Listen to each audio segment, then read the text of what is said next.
నా పేరు దివ్య. ప్రెసెంట్ నేనైతే తుమ్మలపేంట రోడ్ దగ్గర అయితే ఉన్నాను. అయితే టీడీపీ ప్రభుత్వం అధికారంలోకి వచ్చి 11 నెలలు పూర్తవుతుంది. మరి గత ప్రభుత్వంలో జరగని ఎన్నో అభివృద్ధి కార్యక్రమాలు మన కావలి నియోజకవర్గంలో అయితే జరుగుతున్నాయి. కావలి నియోజకవర్గంలో కావ్య కృష్ణారెడ్డి అత్యధిక మెజారిటీతో గెలిచారు. అలాగే ప్రజల సమస్యలు కూడా తెలుసుకుంటూ ఉన్నారు. మరి ఇదే నేపథ్యంలో ప్రజలకు అవసరమైన ఎన్నో కార్యక్రమాలు కూడా ముందుంటూ తానున్నానంటూ అన్ని సేవా కార్యక్రమాలు కూడా చేస్తున్నారు. మరి ఇదే నేపథ్యంలో టీడీపీ ప్రభుత్వం వచ్చిన తర్వాత ప్రజలకి ఏ విధంగా ఉంది, వారికి ఉపయోగకరంగా ఉందా లేదా, మరి కావల్లో ఇన్ని డెవలప్మెంట్ ప్రోగ్రామ్స్ జరుగుతున్నాయి, దీనిపైన ప్రజలు ఏ విధంగా స్పందిస్తున్నారు అనేది వాళ్ళ మాటల్లోనే తెలుసుకుందాం రండి. మేడం చెప్పండి, కావల్లో టీడీపీ ప్రభుత్వం అధికారంలోకి వచ్చిన తర్వాత ఏదైనా అభివృద్ధి కార్యక్రమం అనేది జరిగిందా? జరిగింది మేడం. రోడ్డు వేస్తున్నారు, ఏది మంచి చెప్పరా కానీ ఏదైనా అడిగిన ప్రభుత్వం చేసి పెడుతున్నారు. ఇంకా చేయాలని అనుకుంటున్నాను మేడం. మరి గతంకి ఇప్పటికి మీరు ఏదైనా తేడా గమనించారా? గమనించాం మేడం. ఎందుకంటే ఇంతమంది వైసీ పార్టీ వచ్చినప్పుడు ఏమి అంతగా జరగలేదు. ఇప్పుడైతే రోడ్లు ఇవన్నీ వేస్తున్నారు. టీడీపీ తరఫున అన్నీ బాగానే చేస్తున్నారు. ఏ ఊరు మేడం ఇది? తుమ్మలపేంట పక్కన చిన్ననట్టు మేడం. అలాగే ఆ రోడ్డు కూడా వేశారు. మీకు ఎలా అనిపిస్తుంది ఇప్పుడు ఆ రోడ్డు మీద వెళ్ళడం రావడం? బాగానే ఉంది, ఇప్పుడు బాగానే ఉంది. అప్పటికన్నా ఇప్పుడు బాగానే. అప్పుడప్పుడే గుంటలుగా ఉండేది, అన్ని నీళ్లు వర్షం పడితే నీళ్లు ఆగిపోయేది, మొత్తం పెద్ద పెద్ద గుంటలుగా ఉండేది. ఇప్పుడైతే బాగానే ఉంది. ఈ ప్రభుత్వం రావడం వల్ల మీకు ఏదైనా మంచి జరిగిందా? మంచి జరిగింది, పర్వాలేదు బాగా. మేడం అలాగే తల్లికి వందనాన్ని జూన్ 12వ తేదీ విడుదల చేయనున్నారు. దీనిపైన మీ స్పందన ఏంటి? అంటే మాకు పిల్లలు పెద్దలు అయిపోయారు, పెళ్ళిళ్ళు అయిపోయింది కాబట్టి దాని గురించి పెద్దగా తెలియదు. వస్తుంది అని చెప్తున్నారు ఉన్న పిల్లలకి. ఓకే, వస్తుంది అనుకుంటున్నారు? వస్తుంది అనుకుంటున్నాం. Okay madam, thank you. Sir చెప్పండి, టీడీపీ ప్రభుత్వం అధికారంలోకి వచ్చిన తర్వాత కావల్లో కావ్య కృష్ణారెడ్డి ఎమ్మెల్యేగా గెలిచిన తర్వాత కావల్లో ఏదైనా డెవలప్మెంట్ అనేది జరుగుతుందా? చాలా వరకు డెవలప్మెంట్ ఉందమ్మా. ఎట్టంటే తుమ్మలపేంట రోడ్డు వర్క్ అయిపోయింది, ముక్కల భాగం జరిగింది, ముస్నూరు రోడ్డు కంప్లీట్ అయ్యింది, బ్రిడ్జి కూడా రోడ్డు చాలా వరకు చేసేసారు. ఆ సైడ్ ఫుట్పాత్ కొద్దిగా వర్క్ జరుగుతుంది, అది చేస్తున్నారు.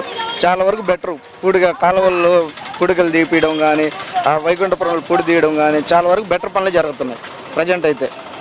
అంటే గతంలో ఒక వైసీపీ అనే కాదు ఎన్నో పార్టీలు అటు ఇటు మారడం జరిగింది. అప్పటికి మించి అప్పటికి ఇప్పటికి ఏదైనా తేడా గమనించారా మీరు?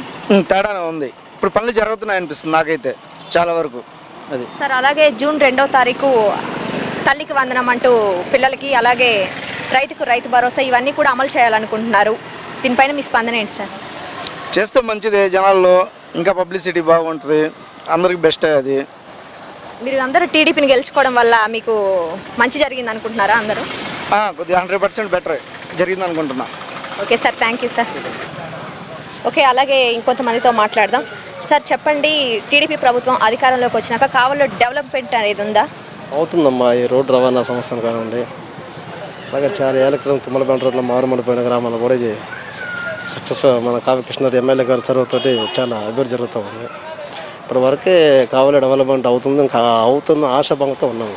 అంటే జనరల్గా ఎంతోమంది నాయకులు మారారు, కానీ ఎప్పుడు జరగనివి కూడా జరుగుతున్నాయి కదా, దానిపైన మీ స్పందన? అయినా ఎన్నో కదా మన రోడ్డు రవాణా సంస్థల గురించి చాలా గొప్పగా చేస్తూ ఉన్నారు. మనకి ఇది చాలా సంతోషకర వాతావరణం. సార్ అలాగే జూన్ 12వ తారీఖు అదే తల్లికి వందనం, అలాగే రైతులకు రైతు భరోసా అనేది అమలు చేయాలనుకుంటున్నారు. అమలు చేస్తే ఉపయోగకరంగా ఉంటుంది అనుకుంటున్నారా? అమలు చేస్తారు అనుకుంటున్నారా? అసలు మీరు అమలు చేస్తారు అనుకుంటున్నాం కూడా. దానివల్ల చాలామంది నిరుపేద తల్లిదండ్రులు కూడా చాలా ఆశిస్తూ ఉన్నారు. మన ఎమ్మెల్యే గారు చదువుతోటి ఆశిస్తారని కూడా నమ్మకంతో ఉన్నాం కూడా. Okay sir, thank you sir. Sir కావల్లో కావ్య కృష్ణారెడ్డి ఎమ్మెల్యేగా మొదటిసారి గెలిచారు, కానీ ఎన్నో చేస్తున్నారు. మీకు ఏదైనా డెవలప్మెంట్ అనేది కనిపించిందా? కనిపించిందమ్మా. తుమ్మలపేంట రోడ్ వేశారు, బ్రిడ్జి రోడ్ వేశారు, ముద్రపాడు రోడ్డు వేస్తున్నారు. ఇక మురికి కాలువలో చెడిబడి అన్నీ చేస్తూ ఉన్నాడు. ఇంకా పనులు సాగుతూనే ఉన్నాయి. కావ్య కృష్ణారెడ్డి పర్వాలేదు, బాగానే చేస్తున్నాడు. అయితే అందరూ కూడా అత్యధిక మెజారిటీ ఇచ్చి గెలిపించినందుకు న్యాయం చేస్తున్నారు అని మీరు అనుకుంటున్నారా? న్యాయం చేస్తున్నాడమ్మా, అనుకుంటున్నాం. న్యాయమే చేస్తున్నాడు. మీ ఊర్లో ఎలా ఉంది సార్ కావ్య కృష్ణారెడ్డి మీద టాక్? అంటే ప్రజల్లో సమస్యలు తెలుసుకుంటున్నారు, ఇలా చెప్పుకుంటుంటారు కదా, మీ ఊర్లో ఏమనుకుంటున్నారు? బాగా అనుకుంటున్నారమ్మా, బాగా చేస్తున్నాడు, బాగా అనుకుంటున్నారు. Okay sir, thank you sir. మనతోటి కొంతమంది ప్రజలు ఉన్నారు, వాళ్ళని అడిగి తెలుసుకుందాం. సార్ చెప్పండి, కావల్లో టీడీపీ ప్రభుత్వం అధికారంలోకి వచ్చిన తర్వాత, కావ్య కృష్ణారెడ్డి గెలిచిన తర్వాత కావలికి ఏదైనా అభివృద్ధి కార్యక్రమాలు జరుగుతున్నాయా? రోడ్లు వేసారు, అంటే ప్రభుత్వం బాగుంది. ఇంటి సమస్య మీది పరిష్కారం మాది అంటూ ఇంటింటికి గ్రామాలు కూడా తిరుగుతున్నారు. మీ గ్రామంకి వచ్చి మీ సమస్యలు ఏమైనా తెలుసుకున్నారా? తెలుసుకున్నారు. మేడం చెప్పండి, మీ పేరేంటి? మేడం ఏ ఊరికి వెళ్తున్నారు మీరు ఇప్పుడు? తుమ్మలపేంట మేడం. మేడం అయితే కావల్లో డెవలప్మెంట్ అనేది ఏమైనా జరిగినట్టు మీకు కనిపిస్తుందా? కావిలో డెవలప్మెంట్ అయితే తుమ్మలపేట రోడ్డు ఫస్ట్ అయితే రోడ్డు బాగా సరిలా ఈ రోజుకి ఇప్పటికి కొంచెం బాగా రోడ్డు బాగుంది. అది నాకు నచ్చింది, బాగుంది. తల్లికి వందనం అంటూ అమ్మఒడి అంటే గతంలో అమ్మఒడి ఇప్పుడు తల్లికి వందనం అనే పథకాన్ని ఇవ్వాలనుకుంటున్నారు. 12వ తారీఖు దానికి శ్రీకారం చుట్టనున్నారు. ఎలా అనిపిస్తుంది మీకు? ఒకవేళ ఉపయోగకరంగా ఉంటుందంటారా తల్లికి వందనం వస్తుంది? అవును, తల్లికి వందనం ఇస్తే మంచిదే కదా మేడం, ఉపయోగంగా ఉంటుంది. అలాగే ఇక్కడ మన తోటి ఒక పెద్ద ఆవిడ ఉంది, వాళ్ళని అడిగి కూడా తెలుసుకుందాం. అమ్మ, నీ పేరు ఏం పేరు? ఏ ఊరు మీది? మాది కొండాయిగోరపాలెం. నా పేరు రామసుబ్బమ్మ. అమ్మ, మీకు కావలి ఎమ్మెల్యే కావ్య కృష్ణారెడ్డి గారు తెలుసా? తెలుసు. అయితే కావలిలో ఏదైనా డెవలప్మెంట్ జరిగిందా? ఎమ్మెల్యేగా వచ్చిన తర్వాత అభివృద్ధి కార్యక్రమాలు ఏమైనా జరిగాయి? జరిగినాయి. మీరేం చూసారు అభివృద్ధి కార్యక్రమాలు? రోడ్లు వేసి బాగా చేశాడు. రోడ్డు నేను గెలిచిన వెంటనే రోడ్డు వేపిస్తాను మీకు అని అన్నాడు, వేపించాడు. మీకేదైనా మీ ఊరికి సంబంధించి మీకేదైనా సమస్య ఉందా? మాకు సమస్యలు అయ్యా కదా, మా కాలనీలో పూర్ పంపల్లో ఉన్నాము. మా ఊరికి వచ్చి చూసాడు కూడా ఆయన, చూసి కాలనీ లేదు. మాకు ఏం చెప్పారు? మీకు చేస్తానని చెప్పారా? చేస్తానని చెప్పాడు. అయితే రోడ్ చెప్పి చేశారు కదా, మరి చేస్తారు కనీసం మీకు ఇల్లుకి సంబంధించిన మీకు ఏదైనా నమ్మకం ఉందా? నమ్మకం ఉంది, చేస్తాడని నమ్మకం ఉంది. అయితే గతంలోకి ఇప్పటికి మీరు ఏదైనా తేడా గమనించారా? తేడాగానే ఉంది. ఏం తేడా గమనించారు? తేడా అంటే అదే కదమ్మా, రోడ్డు బాగాలేక చచ్చిపోతున్నాము. తుమ్మలపేట రోడ్డు ఆటోల్లో బస్సుల్లో బాగాలేక ఇప్పుడు బాగుంది, బాగా పోతాడు, బాగానే ఉంది. రోడ్డు వేపించాడు. అమ్మ, అయితే టీడీపీ ప్రభుత్వం అధికారంలోకి వచ్చింది. అధికారంలోకి వచ్చిన తర్వాత ప్రజలకు ఏదైనా ఉపయోగకరంగా ఉందా? కావాలి ఏమైనా డెవలప్మెంట్ ఉందా? బాగుంది.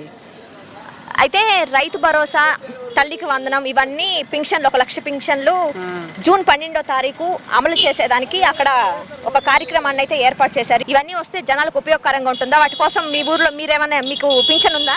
పింఛన్ ఉందమ్మా నాకు. అవన్నీ వస్తే ఉపయోగకరంగా ఉంటుందా? రైతు భరోసా ఉపయోగకరంగా ఉంటుంది. ఇప్పుడు రైతు భరోసా కానీ పిల్లకాయలకి డబ్బులు వేస్తాడు. మా బోటి పేదవాళ్ళు కదమ్మా, పేదవాళ్ళకి వేస్తానని.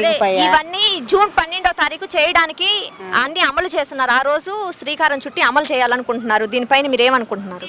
మంచిదేని అనుకుంటున్నాం మేము. ఇస్తే మా పిల్లకాయలకి మాకు వేస్తే మంచిది, ప్రభుత్వం మంచిది అనుకుంటామమ్మా. ఇప్పుడు రైతులకి అందరికి ఇబ్బంది అవుతుంది. ఇప్పుడు మా బోటి వాళ్ళు పిల్లకాయలు చదువుకోలేక హాస్టల్లో వదిలిపెట్టున్నాం. అట్లాంటి ఇబ్బందులు అవుతుండయి మాకు. ప్రభుత్వం వేస్తుంది అనుకుంటున్నాం, వేస్తే బాగుండమ్మా మాకు. అవన్నీ 12వ తారీఖు అమలు చేస్తున్నారు. కావాలంటే మీ ఇంటి దగ్గర పిల్లలు చదువుకున్న పిల్లలు ఉంటారు కదా, వాళ్ళని అడగండి. ఇప్పుడు అమలు చేయాలని ఎన్నో రోజుల నుంచి అనుకుంటున్నారు. 12వ తారీఖు దాన్ని అమలు చేస్తారు. చూసారు కదా మీరే, వాళ్ళ మాటలోనే విన్నారు. అంటే కావలి ప్రజెంట్ డెవలప్మెంట్గానే ఉంది. గతంకి ఇప్పటికీ ఎంతో తేడా గమనించారని కూడా ప్రజలైతే చెప్తున్నారు. అయితే వాళ్ళు ఎంతో ఆనందంగా కూడా ఉన్నారు. అంటే ప్రజెంట్ ఇంకా జరుగుతూనే ఉంది. అయితే వాళ్ళకి ఎంతో ఆనందంగా ఉందని అయితే చెప్తున్నారు. అయితే ఇప్పుడు ఎక్కువగా తుమ్మలపేట రోడ్డు మీద వెళ్ళే గ్రామ ప్రజలే ఉన్నారు ఇక్కడ. వాళ్ళు ఎంతో హర్షాన్ని వ్యక్తం చేస్తే ఎంతో ఆనందంగా ఉన్నామని అయితే చెప్తున్నారు. రైతు భరోసా, తల్లికి వందనం, పింఛన్ల కోసం అయితే ఎదురు చూస్తున్నటువంటి పరిస్థితి. ఇది కూడా ప్రభుత్వం 12వ తారీఖు అయితే అమల్లోకి తేనుంది. సో ఎవరైనా అప్లై చేసుకోవాలనుకున్న వాళ్ళు అప్లై చేసుకొని దానికి సంబంధించిన అన్నీ కూడా తెలుసుకొని ఎలా అప్లై చేసుకోవాలో చేసుకోండి. మీ అందరి ఖాతాల్లో అమౌంట్ జమ చేయడానికైతే సీఎం చంద్రబాబు నాయుడు ఎంతో సహకారాన్ని అందిస్తూ, వాళ్ళ తోడ్పాటును అందిస్తూ కూడా దాన్ని ఆ రోజు అమలు చేయనున్నారు. ఈ పథకాలన్నీ కూడా కావలి ఎమ్మెల్యే కావ్య కృష్ణారెడ్డి వచ్చిన తర్వాత కావలిలో ఒక డెవలప్మెంట్ అనేది జరుగుతుందని కూడా చెప్తున్నారు. కెమెరామెన్ సూర్యతో దివ్య, CMD న్యూస్, కావలి తుమ్మలపేట రోడ్ నుంచి. దేవి multi speciality hospital, Christian Peta, 5వ line, Kavali. Doctor Battina Narendra Babu, MBBS, MS, general and laparoscopic surgeon. మా హాస్పిటల్ నందు అందించు వైద్య సేవలు: లాప్రోస్కోపిక్ ద్వారా అపెండిసెక్టమీ, 24 గంటల కడుపు నొప్పికి చికిత్స, హెర్నియా మరియు పిత్తాశయంలో రాళ్లు తీయబడును, డెంగ్యూ, మలేరియా, టైఫాయిడ్, వాంతులు, విరోచనాలు మరియు అన్ని రకాల జనరల్ కేసులకు వైద్యం చేయబడును. పేగు రంధ్రం పడుట, పేగు మెలికపడుట, పేగుపూత, వర్బీజం, హెర్నియా, నరాలు ఊపడం, హైడ్రోసిల్, థైరాయిడ్ ఆపరేషన్లు చేయబడును. పైల్స్, మొలలు, ఫిషర్, లూటీ, లైపోమా, కొవ్వుగడ్డలు, వీటికి చికిత్స చేయబడును. కడుపులో పేగుపూతకు ఎండోస్కోపిక్ చేయబడును. శరీరంలో ఇతర కురుపులకు వైద్యం చేయబడును. అన్ని రకాల పాయిజన్ కేసులు చూడబడును. పాము కాటు, తేలుకాటుకు ప్రత్యేక వైద్యం. మా హాస్పిటల్స్ ప్రత్యేకతలు: ICU, lab, AC and non rooms, 24 గంటలు మెడికల్ షాప్. అత్యవసర కేసులు అన్ని వేళలా చూడబడును. Malinidevi multi speciality hospital, Christian Peta, 5వ లైన్, కావలి. ఫోన్ నంబర్స్ 9398665676 మరియు 08626245166.